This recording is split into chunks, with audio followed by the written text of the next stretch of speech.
ഇതോ? ആ നീയാ? നിന്റെ അടുത്ത് മിണ്ടൂലേ? നീ കല്യാണത്തിന് വന്നോ? എടി അത് പിന്നെ ഇത് അവനല്ലേ? ആര്? ആ കാട്ടുകോഴി രാകേഷ്. നിനക്കറിയോ? ഇവനെ അറിയോന്നോ? ഈ ലോകത്ത് ഇവനെ പോലൊരു പരങ്ങാറ് വേറെ ഉണ്ടാവൂല. ആടി കണ്ടോ, അവിടെ കിടന്ന് കറങ്ങുന്ന കറക്കം കണ്ടോ? അവിടെ ഏതോ ആന്റിമാരൊന്ന് കുളിക്കുന്നുണ്ടാവും. ഇപ്പൊ ആന്റിമാര് പറയുന്ന അറിവ്. നീ പറഞ്ഞത് അവനെ തന്നെ?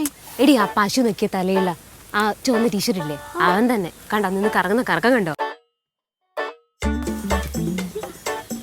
എടി നീ സൂക്ഷിച്ചു നോക്ക്.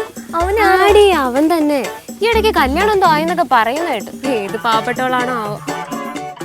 ഈ പണ്ടുള്ളവര് പറഞ്ഞില്ലേ 1000 കോഴിക്ക് അരക്കാടാന്ന്. അരക്കാട്? ആ അവ അരക്കാടേം വേണ്ട, അതവൻ അത്രയും തന്നെ ധാരാളമാണ്.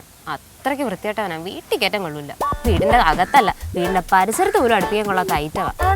ആടി കുറെ നാൾ എന്റെ പിന്നാലെ കുറെ നടന്ന് ശല്യം ചെയ്താ. ഞാൻ പിന്നെ എന്റെ വീട്ടുകാരിലെ ചേട്ടന്മാരോട് പറഞ്ഞു, കുറെ തല്ലി കിട്ടി പാവം. അതിനുശേഷം എന്റെ പിന്നാലെ വന്നിട്ടില്ല.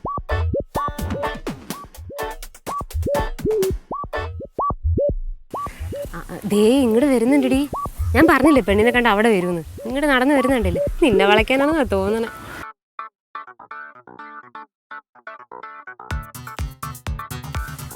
അയ്യോ സഹോദരി, ഇതാണ് ഞാൻ ഇപ്പൊ കല്യാണം കഴിച്ച കൊച്ചു ഗീതു. എന്റെ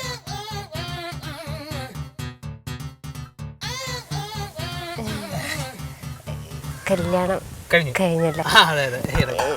ഞാൻ നേരത്തെ പറഞ്ഞില്ലേ അത് ചുവപ്പല്ല, പച്ച ഷർട്ടാണ്.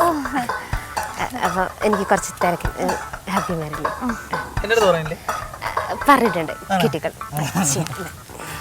പാവം സഹോദരി പോലെയാണ്. അവളെന്തോന്ന് പറഞ്ഞ? ആ സഹോദരി എന്തോന്ന് പറഞ്ഞ? എന്തോന്ന് പറഞ്ഞോ?